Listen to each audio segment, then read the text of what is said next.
अस्सलाम वालेकुम नाजरीन, आप देख रहे हैं INN चैनल। मैं हूं शेख अहमद अली। आज की ख़ास बात में हम देखेंगे कई अहम कौमी और बैनुल अक़वामी ख़बरें। उत्तर प्रदेश के हरदोई में एक बड़ा हादसा पेश आया। वहां 40 लोगों से भरी ट्रैक्टर ट्रॉली गर्रा नदी पुल पर बेकाबू होकर 35 फुट नीचे नदी में जा गिरी। ट्रैक्टर पर बैठे 7 लोग बच गए जबकि 20 लोग डूब गए। वहीं नदी से 13 लोग तैरकर बाहर निकल गए। किसान पाली निजामपुर पुलिया मंडी से खीरा बेचकर वापस लौट रहे थे। गोताखोरों की मदद से लोगों की तलाश की जा रही है। पुलिस और इंतजामिया के ओहदेदार मौके पर पहुंच गए हैं। मौके पर आसपास के गांव की भीड़ भी जुट गई है।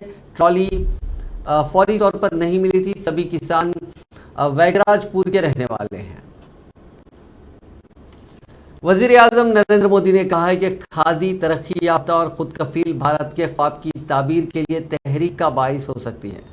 मोदी अहमदाबाद के साबरमती दरिया के किनारे आज खादी उत्सव में एक जलसे से खिताब कर रहे थे। मोदी ने कहा कि आज़ादी की जद्दोजहद की तहरीक के दौरान महात्मा गांधी ने खादी को मुल्क के लिए इज्जत और एहतराम की एक अलामत बना दिया था। उन्होंने कहा कि मुल्क की आज़ादी के बाद उसी खादी को कमतर समझा जाने लगा। वज़ीर आज़म ने शहरियों से अपील की कि वो खादी पहनकर पायदार और माहौल दोस्त तर्ज ज़िंदगी इख्तियार करें।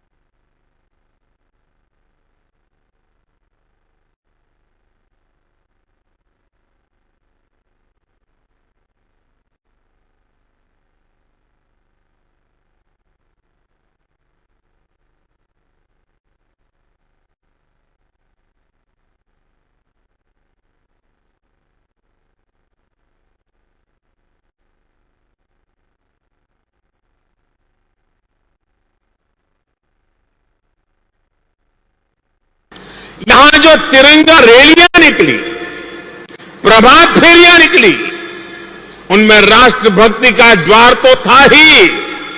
अमृत काल में विकसित भारत के निर्माण का संकल्प भी रहा। यही संकल्प आज यहां खादी उत्सव में भी दिख रहा है। चरखे पर सूत कांतने वाले आपके हाथ भविष्य के भारत का ताना बाना बुन रहे हैं। साथियों, इतिहास साक्षी है कि खादी का एक धागा आजादी के आंदोलन की ताकत बन गया। उसने गुलामी की जंजीरों को तोड़ दिया। खादी का वही धागा विकसित भारत के प्रण को पूरा करने का, आत्मनिर्भर भारत के सपने को पूरा करने का प्रेरणा स्रोत भी बन सकता है। जैसे एक दिया, चाहे वो कितना ही छोटा क्यों ना हो, वो अंधेरे को परास्त कर देता है। वैसे ही खादी जैसी हमारी परंपरागत शक्ति भारत को नई ऊंचाई पर ले जाने की प्रेरणा भी बन सकती है। और इसलिए ये खादी उत्सव स्वतंत्रता आंदोलन के इतिहास को पुनर्जीवित करने का प्रयास है। ये खादी उत्सव भविष्य के उज्जवल भारत के संकल्प को पूरा करने की प्रेरणा है। यहां जो तिरंगा रैलियां निकली, प्रभात फेरियां। वज़ीर दाखिला अमित शाह ने आज छत्तीसगढ़ के रायपुर में कौमी जांच एजेंसी यानी नेशनल इन्वेस्टिगेशन एजेंसी के ब्रांच दफ्तर की इमारत का इफ्तिताह किया। इस मौके पर इजहार ख्याल करते हुए अमित शाह ने कहा कि सरकार ने बाएं बाजू की इंतहा पसंदी और दहशतगर्दी को बिल्कुल बर्दाश्त न करने की पॉलिसी अख्तियार कर रखी है। उन्होंने कहा कि उसे यकीनी बनाने की खातिर मरकज़ ने गुज़िश्ता 3 साल के दौरान मजीद इख्तियारात एनआईए को दिए हैं और इसका दायरा दीगर मुल्कों तक बढ़ा दिया है।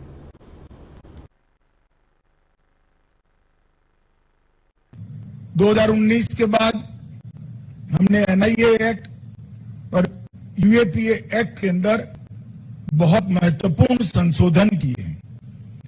हमने एनआईए का दायरा देश से बढ़ाकर जिन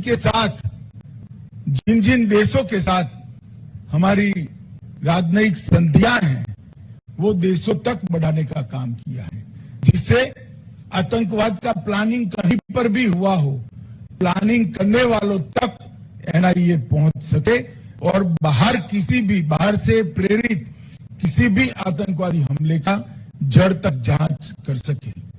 इसके अलावा मानव तस्करी, प्रतिबंधक विस्फोटक और साइबर अपराध जैसे मुकदमों की भी जांच का अधिकार एनआईए को हमने दिया है और आतंकवादी संगठनों को प्रतिबंधित करना और प्रतिबंधित कर आतंकवादी संगठन घोषित करना और संगठनों के साथ साथ व्यक्तियों को भी, आतंकवादियों को भी आतंकवादी घोषित करने का अधिकार हमने एनआईए को दिया है। क्योंकि आमतौर पर दिखाई पड़ता था प्रतिबंध किसी भी संगठन पर लगाते थे, आतंक का काम करने वाले लोग दूसरे नाम से नया संगठन बनाते थे, मगर जब व्यक्ति को ही आतंकवादी घोषित कर प्रतिबंधित करते हैं तब तकलीफ उनकी बढ़ती है। और अब तक 36 व्यक्तियों को एनआईए ने आतंकवादी घोषित करने का काम किया है और अंतर्राष्ट्रीय स्तर पर भी। कांग्रेस के सीनियर कायद मल्लिकार्जुन खड़गे ने कहा कि वो राहुल गांधी को पार्टी सदर बनने के लिए मनाएंगे, अगर वो नहीं माने तो उन पर दबाव भी डालेंगे। उन्होंने ये बात गुलाम नबी आज़ाद के कांग्रेस से इस्तीफा देने की एक दिन बाद कही। आज़ाद ने अपने इस्तीफा में राहुल गांधी पर कांग्रेस को बर्बाद करने का इल्जाम लगाया था। खड़गे ने कहा कि राहुल गांधी के अलावा पार्टी में कोई दूसरा कायद नहीं है जो मुल्क भर में पॉपुलर हो। ऐसे ही किसी कायद को पार्टी का सदर बनाया जाना चाहिए जिसे कश्मीर से कन्याकुमारी और गुजरात से बंगाल तक अवाम की तायद हासिल हो। कोई ऐसा कायद जो जाना माना नाम हो और जिसे पूरी कांग्रेस पार्टी कबूल करती हो। खड़गे बोले कि पार्टी की खातिर, मुल्क की खातिर और तंजीम की खातिर और बीजेपी और आरएसएस से लड़ने के लिए और मुल्क को एकजुट रखने के लिए हम राहुल गांधी से पार्टी सदर बनने की अपील करेंगे। हम राहुल गांधी के पीछे खड़े हैं, हम उन्हें मनाने की कोशिश करेंगे। उन्होंने कहा कि भारत जोड़ने के लिए राहुल गांधी की जरूरत है। गुलाम नबी आज़ाद के कांग्रेस से इस्तीफा देने की एक दिन बाद कांग्रेस कायद आनंद शर्मा और साबिक वजीर आरएस चिब उनसे मिलने पहुंचे। करीब 2 घंटे तक तीनों कायदीन के बीच मीटिंग हुई। इधर पंजाब के आनंदपुर साहिब से कांग्रेस एमपी मनीष तिवारी ने भी बगावती तेवर दिखाए। हफ्ते को तिवारी ने कहा कि हमें किसी सर्टिफिकेट की जरूरत नहीं है, मैंने 42 साल इस पार्टी को दिए हैं। जिन लोगों ने चिट्ठी लिखी है उन्होंने मुझसे ज्यादा वक्त पार्टी को दिया है। हम तंजीम में, हम इस ऑर्गेनाइजेशन में किराएदार नहीं हैं, हिस्सेदार हैं। आप धक्के मारकर निकालने की कोशिश करोगे तो देखा जाएगा।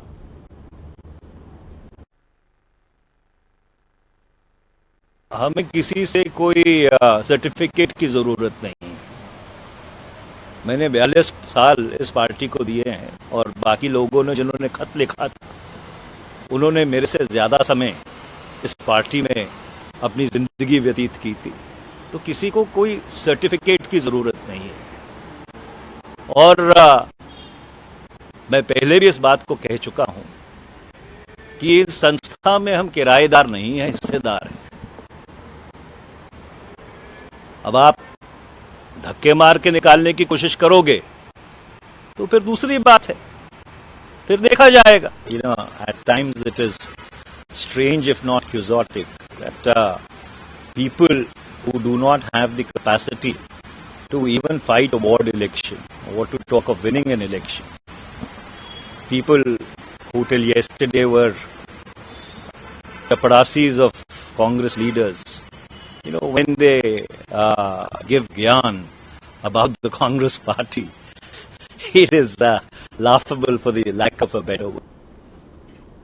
गुलाम नबी आज़ाद के कांग्रेस पार्टी छोड़ने के बाद पंजाब के साबिक वजीर आला कैप्टन अमरिंदर सिंह भी हमलावर हो गए। कैप्टन ने कहा कि कांग्रेस पार्टी की हालत इतनी बुरी हो चुकी है कि कोई वापसी मुमकिन नहीं लगती। कैप्टन ने कहा कि कांग्रेस पार्टी कई लोगों के खून पसीने और मेहनत से बनी है, इस पर अकेले किसी एक आदमी का राज नहीं हो सकता।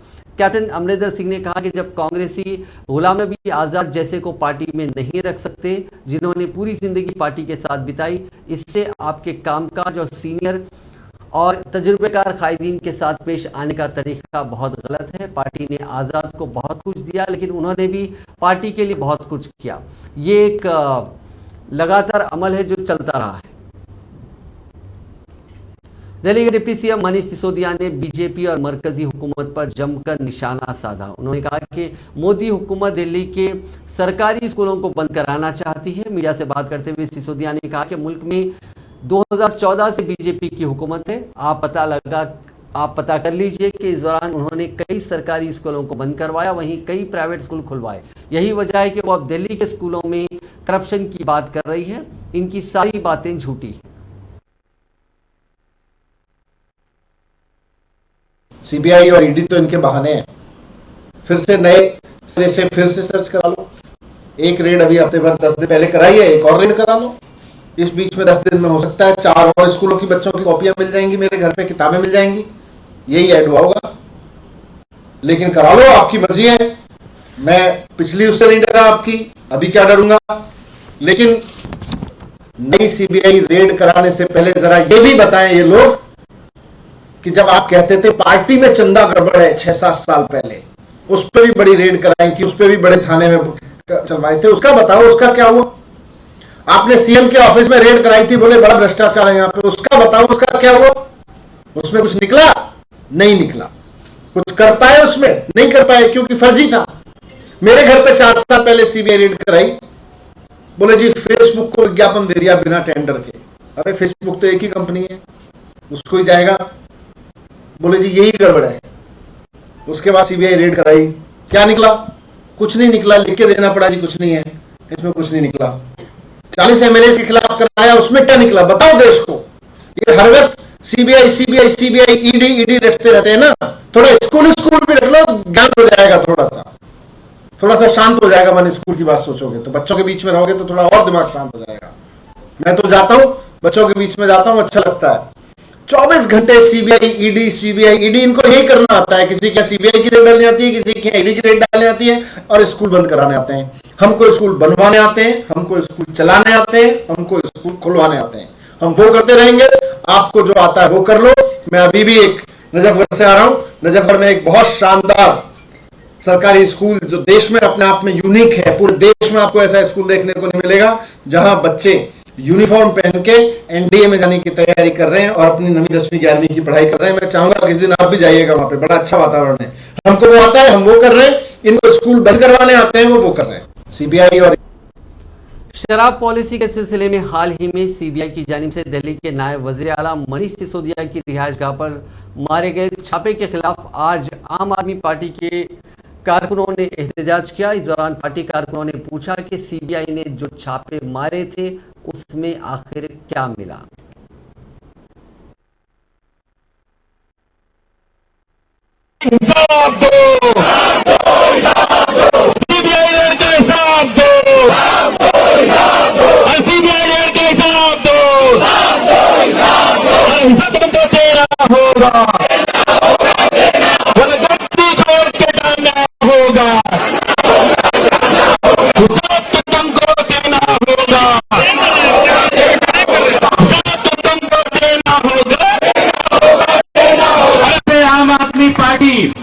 गुजरात चुनाव लड़ने का निर्णय लिया है। पूरी भाजपा पागल हो चुकी है।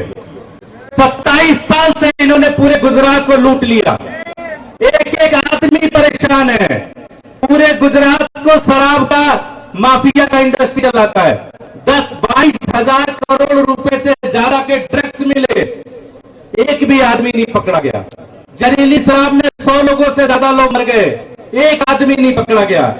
जब से आम आदमी पार्टी ने प्रश्न उठाना शुरू कर दिया, हमारे गुजरात के कार्यकर्ताओं ने, गुजरात की जनता ने जब से सड़कों पर उतरना शुरू कर दिया, इनको पता है कि इनका किला ठहरा है, इनको पता है कि इनका साम्राज्य खत्म हो रहा है। इसलिए ये सारे लोग बस एक ही चीज में लगे हैं कि किसी तरह से आम आदमी पार्टी को बदनाम करें।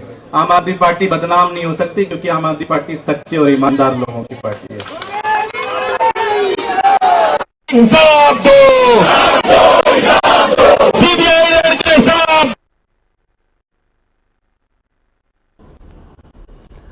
शराब के मामले पर दिल्ली के नायब वजीर आला मनीष सिसोदिया पहले ही बुरी तरह घिरे हुए नजर आ रहे हैं और सीबीआई इस पूरे मामले की जांच कर रही है। ऐसे में कांग्रेस के सीनियर रहनुमा और साबिक मरकजी वजीर अजय माकन ने कहा कि सिर्फ दिल्ली हुकूमत पूरे मामले के लिए जिम्मेदार नहीं है, बल्कि बीजेपी की जेर क़यादत एमसीडी और दिल्ली डेवलपमेंट अथॉरिटी यानी डीडीए भी पूरी तरह जिम्मेदार है, क्योंकि उन्होंने शराब की एक भी नई दुकान सील नहीं की, जबकि इन दुकानों के खोले जाने में मास्टर प्लान 2007 की सरासर खिलाफ वर्जी हुई है। मीडिया से बात करते हुए अजय माकन ने केजरीवाल पर इल्जाम लगाते हुए 26 नवंबर 2014 की केजरीवाल की वीडियो शेयर की, जिसमें केजरीवाल खिताब करते हुए कह रहे हैं कि पूरी दिल्ली में उन्होंने यानी शीला दीक्षित हुकूमत ने रिहायशी इलाकों में दारू के ठेके खोल दिए हैं। सबसे ज्यादा गड़बड़ दारू के ठेकों पर होती है, इसलिए अगर इस इलाके की खवातीन ये करारदाद पास करें कि ये ठेके वहां से बंद करके कहीं और मुंतकिल किए जाएं, तो हुकूमत को इस करारदाद को मानना पड़ेगा।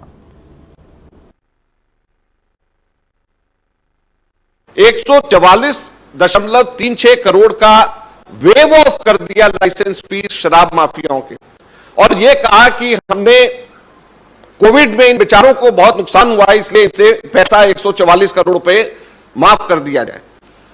अब हम केजरीवाल जी से पूछना चाहते हैं कि आपने लिकर माफियाओं के तो 144 करोड़ रुपया माफ कर दिया, दिल्ली के अंदर छोटे दुकानदार कोविड के समय के ऊपर बिजली के फिक्स चार्जेस देते रहे, लगातार मांग करते रहे कि हमारे फिक्स चार्जेस माफ कर दिए जाएं, आपने किसी को भी नहीं किया। जो स्कूल के लोग, स्कूल चलाने वाले लोग थे, वो कहते थे कि हमें टीचर्स को तनख्वाह देनी पड़ रही है, लेकिन बिजली के बिल हमारे को आ रहे हैं, हमारे को फीस नहीं मिल रही है, तो हमारे को मदद करी जाए। आपने स्कूल्स के लोगों को, आपकी तरफ आपका ध्यान नहीं गया, छोटे दुकानदारों की तरफ आपका ध्यान नहीं गया, किराएदारों की तरफ आपका ध्यान नहीं गया, मकान मालिकों के खिलाफ के तरफ आपका ध्यान नहीं गया। केवल और केवल लिकर माफिया को आपने 144 करोड़ रुपए आपने वेव ऑफ कर दिए। तो ये पॉलिसी शराब की पॉलिसी है, शराब माफियाओं के हक की पॉलिसी है, और आप उसके बाद महात्मा गांधी की समाधि के ऊपर जाकर के इसका ध्यान मोड़ने की कोशिश करते हैं। तो ये कहां की राजनीति है और कैसी राजनीति है? 30 करोड़ रुपए अर्नेस्ट मनी डिपॉजिट एयरपोर्ट के माफ कर दिया गया, क्योंकि वो खोल नहीं पाया, वहां पे उसके ऊपर दया आ गई, और उसके बाद वो कोर्ट गया तो कोर्ट से भी उसको कोर्ट से भी कोई राहत नहीं मिली, लेकिन 30 करोड़ रुपया उसको माफ कर दिया, क्योंकि उनको हमारे केजरीवाल साहब को और सिसोदिया जी को इनके ऊपर दया आ गई। मार्जिन ऑफ प्रॉफिट इनका रिटेल सेक्टर में 5% बढ़ा करके 12% कर दिया गया। 10% एनहांसमेंट लाइसेंस फीस की लेनी चाहते थे, वो भी इन लोगों ने नहीं बढ़ा करके किया।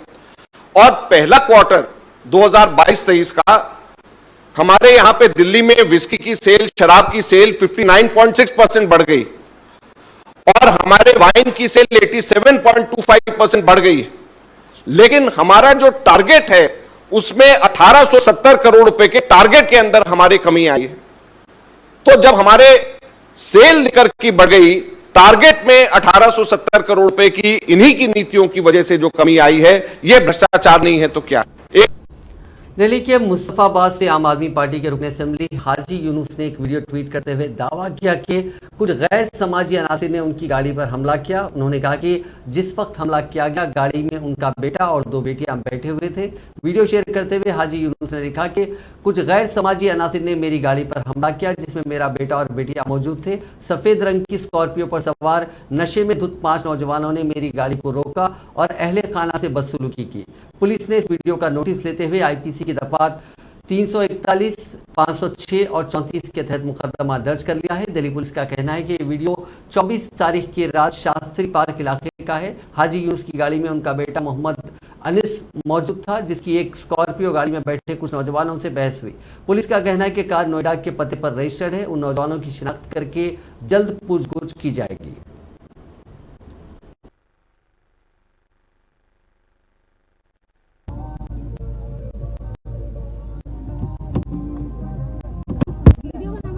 क्या हुआ 100 नंबर पे फोन करे। विधायक जी की फैमिली बैठी हुई है गाड़ी में, सामने गाड़ी लगा के रोक रहे हैं। क्या चला रहा हूँ भाई, क्या चला रहा हूँ? 100 नंबर पे फोन कर जल्दी, 112 पे फोन करना चाहिए जल्दी। फैमिली बैठी हुई है गाड़ी में, बहनें बैठी हुई है, मेरी बहनें बैठी हुई है गाड़ी में है। अरे हटियो, गाड़ी का नंबर सब जान। पहले भी हमला हो चुका है, ग्रेटर नोएडा वही गाड़ी नोएडा की, पहले भी हमला हो चुका है, ओए माँ खुदा न जिया। छोटी बहनें बैठी हुई है गाड़ी में, दोनों विधायक जी की बेटियां हैं दोनों। विधायक फोन कर, चिराग भाई को फोन कर, 112 पे फोन कर। ओए रुको, इधर आ, अभी पता चलेगा तो रुक। ओए रुको भाई, इधर आओ, देखो इधर आओ। शराब पी, ओए इधर आओ।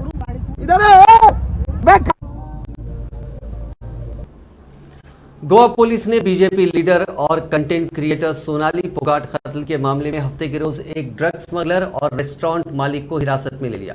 डीएसपी जियोबा दलवी ने बताया कि आज सुबह हमने इस मामले में रेस्टोरेंट के मालिक और एक ड्रग स्मगलर को हिरासत में लिया है। हम उनसे पूछताछ कर रहे हैं। फोगाट के पर्सनल असिस्टेंट सुधीर सांगवान और सुखविंदर सिंह को जुमे के रोज गिरफ्तार किए जाने के एक दिन बाद ये पेशरफ सामने आई है। जाय का कहना है कि पुलिस ने उन कैब ड्राइवर से पूछताछ की है जिन्हें सांगवान और फोगाट ने अंजुना रेस्टोरेंट और दीगर मकामात के सफर के दौरान किराए पर ली थी। डीजीपी ओमवीर सिंह बिश्नोई ने कहा कि सांगवान ने यह कहते हुए जुर्म का एतराफ कर लिया कि गोवा पहुंचने के बाद वो सुखविंदर के साथ पार्टी करने के बहाने फोगाट को कलेज ले गया और उसने पीने के पानी में कोई चीज़ मिला दी और इसे सोनाली को पीने के लिए मजबूर किया। उन्होंने कहा कि पानी पीने के बाद वो रेस्टोरेंट में बेचैनी और कमजोरी महसूस कर रही थी। बाद में सांगवान उन्हें होटल ले गए जहां वो ठहरे हुए थे। इसके बाद फोगाट को सेंट एंटनी अस्पताल ले गए जहां उन्हें मुर्दा करार दे दिया गया। सोनाली फोगाट 22 अगस्त को गोवा गई थी और अंजुना होटल में ठहरी हुई थी। पीर की शब उन्होंने बेचैनी महसूस होने की शिकायत की और अगली सुबह उन्हें सेंट एंथनी अस्पताल ले जाया गया जहां उन्हें मुर्दा करार दिया गया। जस्टिस उदय उमेश ललित ने हिंदुस्तान के 49वें चीफ जस्टिस के तौर पर हलफ ले लिया। सदारती महल यानी राष्ट्रपति भवन में मुनक़िदा हलफबरदारी तकरीब के दौरान उन्हें सदर जमहूरिया द्रौपदी मुर्मू ने हलफ दिलवाया। तकरीब के दौरान नायब सदर जगदीप धनखड़, वज़ीर आज़म नरेंद्र मोदी और मुतअद्दिद मरकजी वज़रा मौजूद रहे। इस मौके पर रुखसत पजीर chief justice N V Ramana भी मौजूद रहे। ख्याल रहे कि chief justice N V Ramana 26 अगस्त को रिटायर हो गए हैं। इसके बाद जस्टिस उदय रमेश को चीफ जस्टिस ऑफ इंडिया मुकर्रर किया गया है। नए चीफ जस्टिस की मुद्दतकार 3 माह से भी कम की होगी और वो 8 नवंबर को अपने ओहदे से सुबुकदोश हो जाएंगे।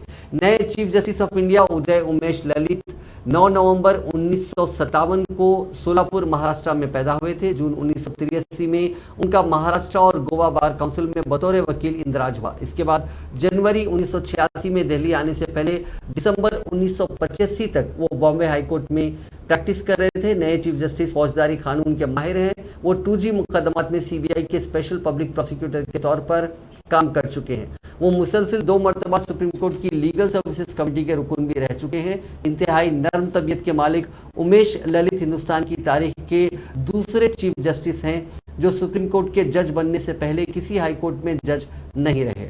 वो वकील से बराह रास्त इस ओहदे तक पहुंचे हैं। उनसे पहले 1971 में मुल्क के 13वें चीफ जस्टिस MS सेक्री ने यह कारनामा अंजाम दिया था।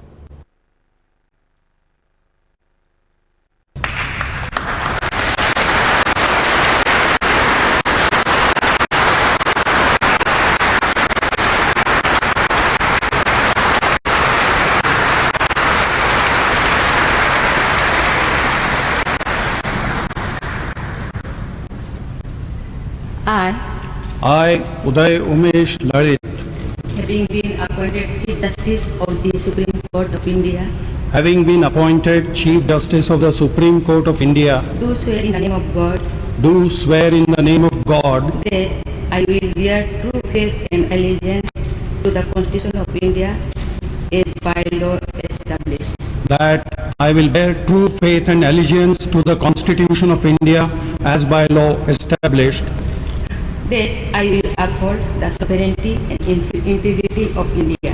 that I will uphold the sovereignty and integrity of India, That I will duly and faithfully and to the best of my ability, knowledge and judgment that I will duly and faithfully and to the best of my ability, knowledge and judgment perform the duty of my office without fear and favor, affection or ill will.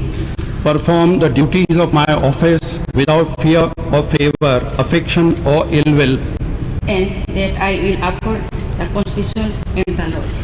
and that I will uphold the Constitution and the laws.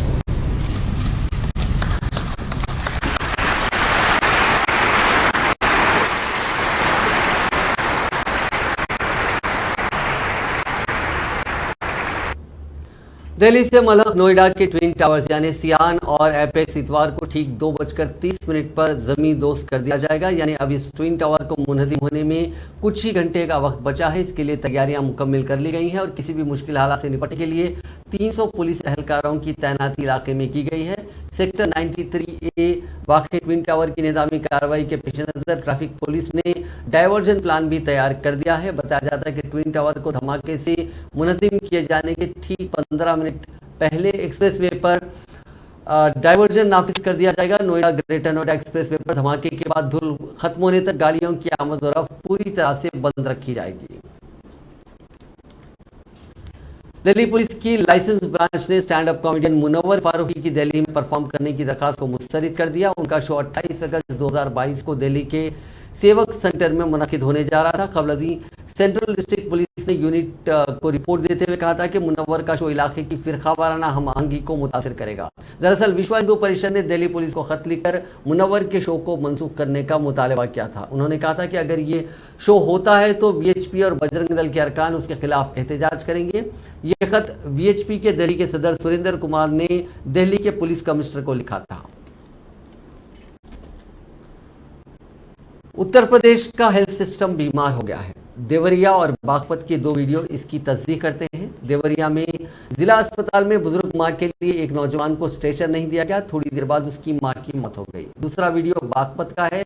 वहां postmortem के बाद 2 साल के बेटे की लाश वालिद को सौंप दी गई। उन्होंने एम्बुलेंस देने को कहा तो किसी ने सुनवाई नहीं की। पहले वालिद, इसके बाद बच्चा गोद में लाश लेकर 1 घंटे तक इधर उधर भटकते रहे। अगर हम पहले बागपत की बात करें तो बागपत में जुमे के रोज गुस्से में एक मां ने अपने बेटे को सड़क पर फेंक दिया था। कार के नीचे आने से 2 साल के बेटे की मौत हो गई थी। हफ्ते को बच्चे का पोस्टमार्टम करके लाश वालिद को सौंप दी गई। वालिद प्रवीण ने एम्बुलेंस देने के लिए कहा तो किसी ने उसकी बात बिल्कुल नहीं सुनी। बेबस वालिद बच्चे की लाश गोद में लेकर पैदल ही चल दिया। थोड़ी देर में जब वो थक गया तो उसने अपने बड़े बेटे के हाथ में लाश दे दी। वालिद प्रवीण ने कहा कि बेटे की मौत की खबर सुनकर मैं राजस्थान से आया था, मेरे पास ज्यादा पैसे नहीं थे, यहाँ अस्पताल में भी खर्चा हो गया। प्राइवेट गाड़ी वाले 1000 रुपये से ज्यादा मांग रहे थे, मेरे पास किराया देने के पैसे नहीं थे। मैंने अस्पताल में काम करने वाले लोगों से एम्बुलेंस मांगी लेकिन नहीं मिली, इसलिए लाश को पैदल लेकर जाना पड़ रहा है। 1 घंटे के बाद उन लोगों को लाश ले जाने के लिए गाड़ी दी गई। वहीं इस पूरे मामले की जांच के अहकाम दिए गए हैं और जहां दूसरा मामला है वहां पे एक शख्स अपनी वालदा को लेकर अस्पताल आता है और इमरजेंसी केस है और स्ट्रेचर मांगता है। वो कहता है कि 2 स्ट्रेचर वहां पर खाली पड़े थे, एक भी स्ट्रेचर नहीं दिया गया, मां मरने वाली है लेकिन स्ट्रेचर नहीं दिया गया, ऐसा उस शख्स का कहना है। वो स्ट्रेचर मांगते मांगते यहाँ वहाँ भटकता है। इसी दौरान उसकी मां की मौत हो जाती है।